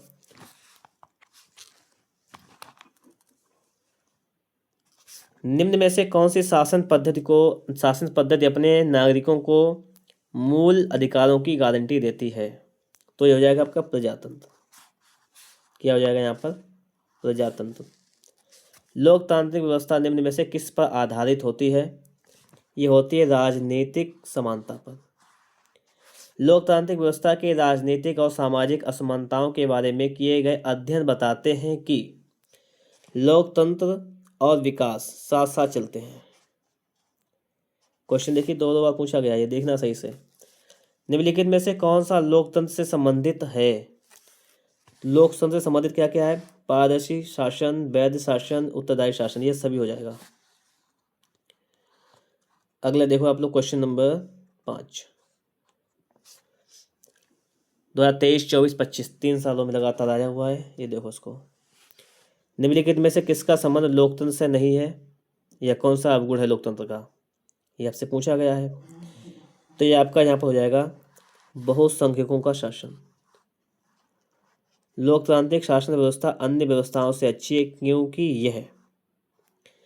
यह सभी नागरिकों में समानता को बढ़ाती है और व्यक्ति गरिमा को बढ़ा देती है। मतलब दोनों यहाँ पे सही हो जाएंगे, ये भी सही हो जाएगा आपका, ये भी सही हो जाएगा। विश्व का सबसे बड़ा लोकतांत्रिक देश कौन सा है, तो भारत हो जाएगा। जनता के लिए शासन किस शासन व्यवस्था की विशेषता है, तो हो जाएगा लोकतंत्र की विशेषता है। क्वेश्चन नंबर 9 क्या कह रहा है, सामुदायिक सरकार से क्या तात्पर्य है, जब सत्ता का बंटवारा विभिन्न सामाजिक समूहों में हो, ठीक है, तब कहते हैं सामुदायिक सरकार। आगे देखो आप लोग, लोकतंत्र का प्रमुख गुण निम्नलिखित में से कौन सा है, तो देशभक्ति की भावना, प्रगतिशील सरकार, राष्ट्रीय क्षेत्र का निर्माण, ये सभी हो जाएगा इसमें। भारत में लोकतांत्रिक विकेंद्रीकरण हेतु किया गया संवैधानिक प्रावधान है स्थानीय स्वशासी निकायों को संवैधानिक दर्जा और नियमित चुनाव, ये हो जाएगा। निम्न में से कौन सा लोकतंत्र का अवगुण है, धनी व्यक्तियों का शासन है, दलों में व्यक्तिवाद है, बहुसंख्यक की प्राथमिकता में, सभी हो जाएगा ये। आगे देखिएगा आप लोग, व्यक्ति की गरिमा और आज़ादी के संरक्षण के लिए सबसे उपयुक्त व्यवस्था कौन सी है, तो ये हो जाएगी आपकी लोकतंत्र। या क्वेश्चन देखिए कब कब 2025 के क्वेश्चन ही आए हुए। लोकतंत्र में शक्ति का स्रोत क्या है, तो ये शक्ति का स्रोत जनता है। जनता जिसे चाहे उसे राजा बना सकती है, जिसे चाहे उसे कुर्सी से हटा सकती है, पता है, क्योंकि जनता मतलब हम ही लोग तो हैं जो चुनाव के माध्यम से ही सरकारें बनाते हैं, ठीक है। चलिए आगे देखते हैं हम लोग यहाँ पर। अगला क्वेश्चन आपसे कह रहा है यहाँ पर, निम्नलिखित में से किस राज्य में शिशु मृत्यु दर सबसे अधिक है, हो जाएगा आपका मध्य प्रदेश में। विश्व में मानव विकास सूचकांक 2016 के अनुसार निम्नलिखित में से कौन सा देश निम्नतम स्तर पर था, ये था बांग्लादेश। क्वेश्चन 2025 में पूछे गए हैं, ये देखना ध्यान से। आर्थिक समृद्धि की कौन सी माप में देश की जनसंख्या को भी शामिल किया जाता है, तो हो जाएगा आपका प्रति व्यक्ति आय। भारत के किस प्रदेश में शिशु मृत्यु दर सबसे कम है, केरल में। 2017 में भारत में जन्म के समय संभावित आयु कितनी थी, ये थी आपकी आयु 68.8 वर्ष। आगे देखो क्वेश्चन नंबर 6 आपका है, विश्व बैंक ने देशों का वर्गीकरण करने के लिए किस मापदंड का प्रयोग किया है, तो सीधी बात है प्रति व्यक्ति आय का। विश्व बैंक के अनुसार 2016 में भारत की प्रति व्यक्ति आय कितनी थी, ये थी आपकी $1840 यूएस के। लोगों की इच्छाओं तथा उनके भीतर जीवन स्तर में वृद्धि की एक प्रक्रिया कहलाती है, ये कहलाती है मानव विकास। मानव विकास रिपोर्ट 2018 में भारत को कौन सा स्थान प्राप्त हुआ था, ये 2018 का है, तो हमें 130वां स्थान मिला था। निम्नलिखित में से किस देश का मानव विकास सूचकांक 2016 के अनुसार भारत से अधिक ऊंचा स्थान है, आपसे ये पूछा गया है, कौन सा देश, तो ये था जब तब की बात हो रही थी, ये श्रीलंका। और ये देखो कब कब क्वेश्चन पूछा गया, आप ये देखो 22, 23, 24, 25, यही क्वेश्चन को रिपीट करता है बार बार, ठीक है। क्वेश्चन नंबर देखो आप लोग 11, निम्न में से किस राज्य के प्रति व्यक्ति आय सबसे अधिक, प्रति व्यक्ति आय सबसे अधिक हरियाणा। किसी देश के विकास को निर्धारित करने का आधार, ये क्वेश्चन देखिए कितनी बार आया हुआ है, आधार क्या है, इससे पूछा गया है क्या आधार है इसका, तो स्वास्थ्य या शिक्षा का स्तर ये भी है, प्रति व्यक्ति आय भी है, व्यक्तियों की साक्षरता स्तर, मतलब यहाँ पे सभी हो जाएगा। निम्नलिखित में से कौन सा ग्रामीण क्षेत्र में विकास का लक्ष्य है, ग्रामीण क्षेत्र में विकास का लक्ष्य क्या है, नियमित कार्य मिले, बेहतर मजदूरी हो, उपज की उचित कीमत हो, यानी यहाँ पे सभी हो जाएगा, उपयुक्त सभी। चलिए आगे देखते हैं हम लोग यहाँ पर। ये क्वेश्चन देखिए कब आए हुए हैं, 2023 के आए हुए क्वेश्चन, 24-22 के। निम्नलिखित में से कौन सा ग्रामीण क्षेत्र के विकास का लक्ष्य है? नियमित कार्य, बेहतर मजदूरी, ये तो आपका सभी हो जाएगा इनमें से।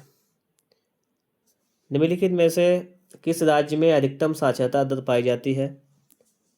तो केरल में पाई जाती है। प्रति व्यक्ति आय को अन्य किस नाम से जाना जाता है? औसत आय। विकास का महत्वपूर्ण घटक क्या है? औसत आय। शिशु मृत्यु अनुपात निकाला जाता है, तो ये निकाला जाता है 1000 जीवित बच्चों पर। निम्नलिखित में से कौन सा विकसित देश है? ये हो जाएगा आपका फ्रांस। कौन सा हो जाएगा? फ्रांस। अगला देखो आप लोग। निम्नलिखित में से कौन सा आर्थिक विकास का लक्ष्य है? आर्थिक विकास का सीधा साधा लक्ष्य क्या है यहाँ पर समझो? रोजगार। यूएनडीपी द्वारा प्रकाशित मानव विकास रिपोर्ट में किस मापदंड का प्रयोग किया जाता है? तो शैक्षिक स्तर, प्रति व्यक्ति आय, स्वास्थ्य, इस सभी का प्रयोग किया जाता है। ठीक है, समझ गए आप लोग यहाँ पर। चलिए हम लोग अगला क्वेश्चन देखते हैं। यहाँ पर अगले चैप्टर के क्वेश्चन देखेंगे। ठीक है, वीडियो अगर अच्छा लग रहा हो तो आप लोग लाइक कर दीजिएगा। चैनल पर नए हो, सब्सक्राइब नहीं किए हो तो सब्सक्राइब भी जरूर कर लीजिएगा। और लगातार वीडियो में आप लोग यहाँ तक बने हैं तो इसके मतलब आप ठीक है, पढ़ रहे हैं, बेहतर है, अच्छा स्कोर भी करेंगे एग्जाम में। आप ये भी देखिएगा। क्वेश्चन कह रहा है कि द्वितीय क्षेत्र में शामिल है, तो हो जाएगा विनिर्माण। सेवा क्षेत्र में किसे शामिल किया जाता है? तो सेवा क्षेत्र को कहते हैं तृतीय क्षेत्र, ये ध्यान रखना। निम्नलिखित में से किसका कार्य अर्थव्यवस्था के द्वितीय क्षेत्र के अंतर्गत आता है? तो अर्थव्यवस्था के द्वितीय क्षेत्र में आता है आपका शिक्षक का कार्य। रोजगार में निम्नलिखित में से आर्थिकी के किस क्षेत्र की सबसे अधिक हिस्सेदारी है? तो हो जाएगा आपका प्राथमिकी। ठीक है। ऑनलाइन फूड डिलीवरी का कार्य किस क्षेत्र का व्यवसाय है? ये हो जाएगा तृतीय क्षेत्र का कार्य, ऑनलाइन फूड डिलीवरी। ये सभी क्वेश्चन देखना इंपॉर्टेंट है। वह क्षेत्र जिस पर सरकार का स्वामित्व, नियंत्रण तथा प्रबंधन होता है, क्या कहलाता है? सार्वजनिक क्षेत्र। 7वां क्वेश्चन देखो। मनरेगा की फुल फॉर्म क्या होती है? महात्मा गांधी राष्ट्रीय ग्रामीण रोजगार गारंटी एक्ट। कब स्टार्ट किया गया था? 2005 में। अर्थव्यवस्था के सार्वजनिक निजी क्षेत्र किस आधार पर निर्यात किए जाते हैं? ये आपसे पूछा गया है। ये उद्यमों के स्वामित्व पर। निम्नलिखित में से किसको कृषक क्षेत्र कहते हैं? आपसे पूछा गया है। ये हो जाएगा आपका प्राथमिक क्षेत्र को। भारत में जीविका का प्रमुख स्रोत क्या है? कृषि। क्या है? कृषि। निम्नलिखित में से कौन सी गतिविधि प्राथमिक क्षेत्र के अंतर्गत आती है? ये हो जाएगा आपका प्राथमिक क्षेत्र के अंतर्गत आता है खनन। क्या आता है? खनन। ये देखिए कितनी बार क्वेश्चन आए हुए हैं, ये देखिए आप लोग। क्वेश्चन नंबर 12 देखेंगे हम लोग यहाँ पर। निम्नलिखित क्वेश्चन क्या कह रहा है? देखो, निम्नलिखित में से कौन सा व्यक्ति अर्थव्यवस्था के प्राथमिक क्षेत्र से संबंधित है? तो ये हो जाएगा आपका मछुआरा। निम्नलिखित में से कौन सा व्यक्ति असंगठित क्षेत्र के अंतर्गत आता है? तो ये हो जाता है असंगठित, होता है कृषि मजदूर। एक वस्तु का अधिकांशतः प्राकृतिक प्रक्रिया से उत्पादन क्या कहते हैं उसे? उसे कहते हैं प्राथमिक क्षेत्र। द्वितीय क्षेत्र को अन्य किस नाम से जानते हैं? द्वितीय क्षेत्र को कहते हैं आप लोग औद्योगिक क्षेत्र। क्या कहते हैं? औद्योगिक क्षेत्र। निम्नलिखित में से किसको सेवा क्षेत्र की भी कहते हैं? तो सेवा क्षेत्र कहते हैं तृतीय क्षेत्र को। सूचना एवं संचार प्रौद्योगिकी का आर्थिक क्षेत्र क्या है? ये हो जाएगा आपका तृतीयक। औद्योगिक क्रियाओं को किस आर्थिक क्षेत्र के अंतर्गत रखा जाता है? तो ये रखते हैं द्वितीय क्षेत्र के अंतर्गत। औद्योगिक वाले ये हो चुका है द्वितीयक वाला, देखो यहाँ पर है। मतलब समझो आप लोग, क्वेश्चन वही रिपीट हो रहे हैं, उनको सही तरीके से सिर्फ समझने का प्रयास करना है आप लोगों को। आगे देखेंगे हम लोग यहाँ पर। देखो ये भी क्वेश्चन 24-25 के आए हुए। 17-18 में द्वितीय क्षेत्र में कितने % श्रम को रोजगार प्राप्त था? ये था 25% को। दुग्ध उत्पादन क्रिया को किस क्षेत्र में सम्मिलित किया जाता है?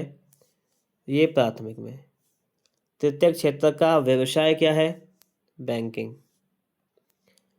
निम्नलिखित में से कौन सी गतिविधि प्राथमिक क्षेत्र के अंतर्गत आती है? तो ये आपका आता है मत्स्यन। समझ गए आप लोग? चलिए आगे देखिएगा। अगला चैप्टर आपके सामने यहाँ पर आ चुका है, ठीक है। और लगभग हम लोग लास्ट तक पहुँचने ही वाले हैं यहाँ पर, ठीक है। बहुत ही जल्द पहुँच सकते हैं यहाँ पर। आप लोग सिर्फ क्या कीजिएगा, लगातार बने रहिएगा। बस अगर आप लोग यहाँ तक आ गए हैं तो समझ लीजिएगा थोड़ा सा और बचा हुआ है, उसको भी कवर कर लीजिएगा, ठीक है। वस्तु विनिमय किससे संबंधित है? वस्तुओं के आदान प्रदान से। वस्तु विनिमय प्रणाली को कहते हैं, क्या कहते हैं बताना है आपको। इसको कहते हैं प्रत्यक्ष विनिमय। वस्तु का चेंज करना, वस्तु को बदले में वस्तु देते हैं। निम्नलिखित में से कौन सा अनौपचारिक साख का स्रोत है?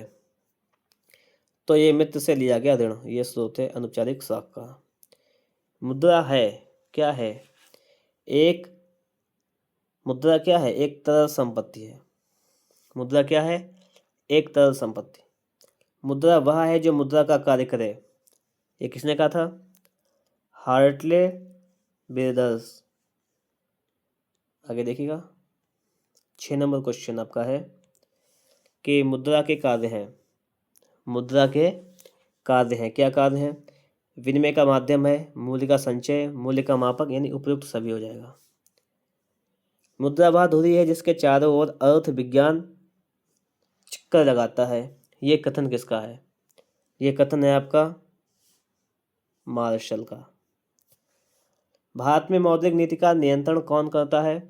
आरबीआई करती है, रिजर्व बैंक ऑफ इंडिया। निम्नलिखित में से भारत का केंद्रीय बैंक कौन सा है? भारत का केंद्रीय बैंक यह है जाएगा रिजर्व बैंक ऑफ इंडिया, यानी भारतीय रिजर्व बैंक। भारतीय रिजर्व बैंक की स्थापना कब हुई थी? यह हुई थी 1 अप्रैल 1935 को। 1 अप्रैल 1935। भारतीय रिजर्व बैंक का राष्ट्रीयकरण कब किया गया था? 1949 में। भारत में मुद्रा का निर्गमन किसके द्वारा किया जाता है? तो ये भारतीय रिजर्व बैंक के द्वारा, रिजर्व बैंक ऑफ इंडिया के द्वारा। क्वेश्चन नंबर 13 देखेंगे हम लोग। निम्नलिखित में से उत्पादन का साधन है। उत्पादन का साधन क्या है? पूंजी। भारत में करेंसी नोट जारी करने का एकाधिकार किसे प्राप्त है? Currency note reserve bank of India को, यानी भारतीय रिजर्व बैंक को, ठीक है। अगला क्वेश्चन देखेंगे हम लोग यहाँ पर। भारत में कितने % लोग अनौपचारिक स्रोतों से ऋण प्राप्त करते हैं? तो 48% लोग। निम्नलिखित में से किस वर्ष बांग्लादेश ग्रामीण बैंक की स्थापना की गई थी? ये की गई थी 1983 में। बांग्लादेश ग्रामीण बैंक 3 बार आया हुआ क्वेश्चन है। वर्ष 2012 में भारत के प्रति 1000 ग्रामीण परिवारों को में कितने % परिवारों के साख का स्रोत व्यावसायिक बैंक थे? ये थे आपके 25%। स्वयं सहायता समूह में बचत और ऋण संबंधी एक अधिकतर निर्णय लिए जाते हैं, तो किसके द्वारा लिए जाते हैं? सदस्यों के द्वारा। निम्नलिखित में से कौन ऋण के औपचारिक स्रोतों में शामिल है? तो कौन हो जाएगा आपका? बैंक। भारत में कौन केंद्रीय सरकार की तरफ से करेंसी नोट जारी करता है? करेंसी नोट भारतीय रिजर्व बैंक जारी करता है। कौन? भारतीय रिजर्व बैंक। अगला क्वेश्चन है आपका, निम्नलिखित में से कौन अनौपचारिक साख को नियंत्रित करता है? तो इनमें से कोई नहीं करता है। निम्नलिखित में से कौन ऋण के औपचारिक स्रोतों को उसमें सम्मिलित नहीं है? औपचारिक स्रोतों में ये जो साहूकार है वो सम्मिलित नहीं है। बैंक सम्मिलित है, व्यावसायिक बैंक है, सहकारी समितियां हैं, लेकिन ये साहूकार सम्मिलित नहीं है। समझ गए आप लोग यहाँ तक? अभी ये वीडियो समाप्त नहीं हुआ है ना, अभी और है यहाँ पर, अभी कुछ चैप्टर और हैं, उनको भी देखना है हम लोगों को। उसके बाद हम लोग यहाँ पर इसको समाप्त करेंगे, ठीक है। अब ज़्यादा नहीं है, सिर्फ थोड़ा वो रह गया, उसको देख लेते हैं। देखो आपसे क्या कह रहा है, समझो यहाँ पर। अंतर्राष्ट्रीय व्यापार से लाभ होता है, कह रहा है यहाँ पर। छोटे देशों को भी होता है, बड़े देशों को भी, दोनों को होता है। तो इसको ऑप्शन लगाएंगे आप लोग, ये गा वाला लगाएंगे। सरकार द्वारा व्यापार अवरोधकों तथा प्रतिबंधों को हटाने की प्रक्रिया क्या कहलाती है? पूछा क्या प्रक्रिया? ये कहते हैं उदारीकरण। भारत में आर्थिक उदारीकरण की शुरुआत कब की गई थी? ये 1991 में की गई थी। वैश्वीकरण का प्रभाव निम्नलिखित में से किस पर विपरीत पड़ा है? तो ये पड़ा हुआ है किस पर? श्रमिक वर्ग पर। विश्व व्यापार संगठन WTO की स्थापना कब हुई थी? 1 जनवरी 1995 को WTO। आगे है विश्व व्यापार संगठन का मुख्यालय कहाँ है? यह है जेनेवा में। अगला क्वेश्चन आपका है, सर्वप्रथम विश्व व्यापार संगठन किसके द्वारा शुरू हुआ था? यह शुरू हुआ था विकसित देश के द्वारा। बहुराष्ट्रीय कंपनियों द्वारा निवेश का सबसे सामान्य मार्ग क्या है? यह आपका हो जाएगा आपका स्थानीय कंपनियों को खरीदना। 24-25 में आ जाएगा क्वेश्चन है। अंतर्राष्ट्रीय मानव अधिकार दिवस कब मनाया जाता है? ये 10 दिसंबर को मनाते हैं। कौन सी अंतर्राष्ट्रीय व्यापार को उदार बनाने का उद्देश्य रखती है? तो आपका कौन सी हो जाएगी आपकी? WTO, वर्ल्ड ट्रेड ऑर्गेनाइजेशन, विश्व व्यापार संगठन। वैश्वीकरण ने जीवन स्तर में के सुधार में सहायता पहुंचाई है। तो ये हो जाएगा किसके, मतलब जीवन स्तर में सुधार में सहायता पहुंचाई, तो विकसित देश के लोगों के जीवन स्तर में सुधार की सहायता पहुंचाई है यहाँ पर। भारतीय वाणिज्य एवं उद्योग परिसंघ यानी फिक्की की स्थापना कब हुई थी? 1927 में हुई थी। निम्नलिखित में से कौन अंतर्राष्ट्रीय व्यापार का अवरोधक है? तो आयात कर और घरेलू व्यापार को संरक्षण, ये दोनों हो जाएंगे, मतलब गा वाला विकल्प लगा देंगे। विश्व व्यापार संगठन के सदस्यों की संख्या कितनी है? बताएंगे आप लोग। 164 है। कितनी है? 164। और बिल्कुल यहाँ पर लास्ट आपका बचा हुआ है, इसको भी देख लेते हैं। बस खत्म खेल हुआ यहाँ पर। हम लोगों ने लगभग 500 के करीब विकल्प को किया है कवर यहाँ पर। उपभोक्ता संरक्षण अधिनियम किस वर्ष पारित किया गया था? 1986 में हुआ था। कब हुआ था? 1986। सूचना पाने का अधिकार ये कब पारित हुआ था? अक्टूबर 2005 में हुआ था। उपभोक्ता अदालतें हैं, ये उपभोक्ता अधिकारों की रक्षा करती हैं। एक मार्क किन वस्तुओं के लिए प्रमाणक चिन्ह है? यह होता है खाद्य पदार्थों के लिए एक मार्क। ISI किसका प्रमाणन चिन्ह है? यह होता है गैर खाद्य वस्तुओं का, जो चीज़ें खाई नहीं जाती उनका होता है ISI। आगे देखो, राष्ट्रीय उपभोक्ता अधिकार दिवस कब मनाया जाता है? यह मनाया जाता है 24 दिसंबर को। उपभोक्ता के शोषण का एक रूप है मिलावटी वस्तु, अनुचित कीमत लेना, कम वजन तोलना, ये सभी हो जाएगा यहाँ पर। तो इस प्रकार से आपकी पूरी सामाजिक विज्ञान में जो भी इम्पोर्टेंट क्वेश्चंस थे, मैंने सारे क्वेश्चंस को यहाँ पर कवर करा दिया है। अगर आपको वीडियो अच्छा लगा है तो इस वीडियो को आप लोग एक बार लाइक कर दीजिएगा। चैनल पर नए हैं आप लोगों ने अभी तक हमारे इस चैनल को सब्सक्राइब नहीं किया है तो आप लोग इस चैनल को सब्सक्राइब भी जरूर कर लीजिएगा, ठीक है। और अगर आप लोग इसी प्रकार की और वीडियो चाहते हैं तो उसके लिए आप लोग कमेंट बॉक्स में एक प्यारा सा कमेंट जरूर कर दीजिएगा, जिससे आपको और भी वीडियोज मिल जाएँ। मिलेंगे आपको नेक्स्ट वीडियो में आपके द्वारा बताए गए नेक्स्ट टॉपिक के साथ, ठीक है। और आप लोग, मैं पूरा यही आपसे कहूँगा कि आप लोग बेहतर पढ़ाई कीजिएगा और बोर्ड परीक्षा में एक बेहतर स्कोर कीजिएगा।